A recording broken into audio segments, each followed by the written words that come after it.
You're listening to the Optimize Your Life podcast with Dr. Sharon Grossman, episode number 25. Welcome to the Optimize Your Life podcast with me, Dr. Sharon Grossman. As a psychologist, success coach, and emotional intelligence expert, I've spent the past 2 decades optimizing the mindsets of my clients. And now, you too get to optimize not only your mind, but your entire life. Join me.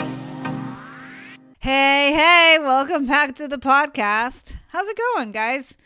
Are you starting to implement some of the things that we're talking about? If so, I would love to hear from you. And as always, to make sure you stay on top of upcoming episodes, be sure to subscribe to the show. Today, we will cover everything mentoring. What mentoring is, when to make use of mentoring, how mentoring differs from coaching, and finally, how to go about finding a mentor. I'm certain that by the time you finish listening to this, you'll start formulating your own ideas about mentoring and how it can help you in your career. Let's start by looking at what mentoring is so we are all on the same page.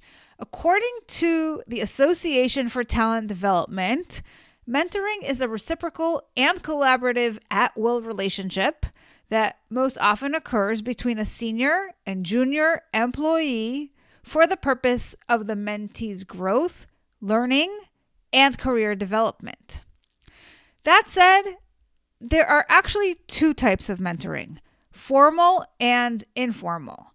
Most of the time, mentors are people in your organization who are more senior than you, and they are mentoring you on behalf of the organization to get you caught up or better integrated in the company.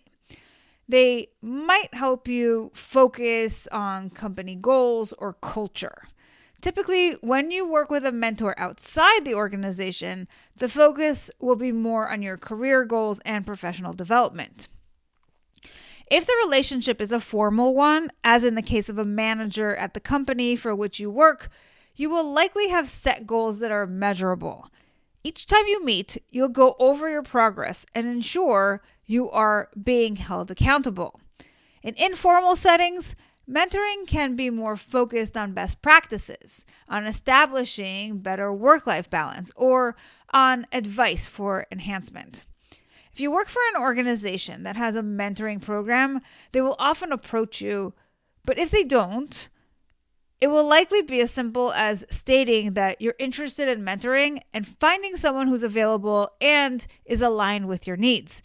When you are looking outside your organization for a mentor, the important thing to keep in mind is finding someone whose experience is relevant to the future of your career. And the best way to find someone outside of your current workplace is to scope out people you admire whose career you perhaps want to emulate. Follow them online and really get to know their work. Then when you approach them, you'll be prepared to share your vision with them. Let them know what you're up to, what your vision is for your career, and how you admire them for their accomplishments. This is where you show them that you're serious. Tell them what you know about them that led you to make the connection. Remember, often the people we want mentorship from are busy people. They don't necessarily offer mentoring freely, so it's your job to convince them that you're worth investing in. If they've written a book, read it and let them know you've read it. It would be smart to create a list of their accomplishments and note how they align with your vision before you get on the phone. This way, you'll be really clear and organized and can speak about what you know. As I say, people love to talk about themselves, but they also love it when you stroke their ego. So letting them know you're impressed with them will go far. Then you ask if they would consider mentoring you.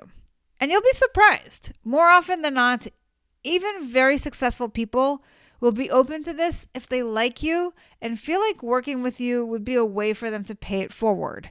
You just have to ask. Entrepreneurs can often find mentors more easily as there are set organizations that focus on mentoring for business owners. One example of such an organization in the States is the Small Business Administration's SCORE mentoring program. Not only do they provide business owners with a list of qualified potential mentors to choose from, but the service is free. I'll put the link in the show notes. And that leads me into the difference between mentoring and coaching. By now, you already know what mentoring focuses on, but let's contrast that with coaching. When you hire a business coach, for example, you are focusing on increasing your performance at your current job. Mentoring would be focused more on your future career development. Coaches typically focuses in on mindsets and helping you in a wide variety of areas, whereas mentoring can be very specifically targeted. Imagine you want to open up a bagel business. You have no prior experience in the food industry. You might be able to find someone to coach you in broad strokes about what to do to be a successful business owner. Things like establishing your niche, marketing, etc. But a mentor would be someone who perhaps previously owned a bakery or restaurant. They might have connections that can serve you.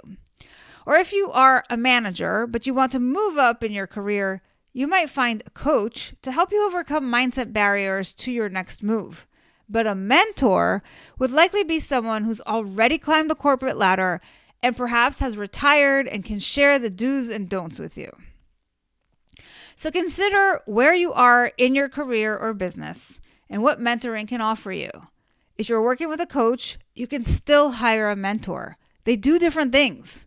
If you end up working with a mentor as a result of listening to this episode, leave a comment for me about your experience.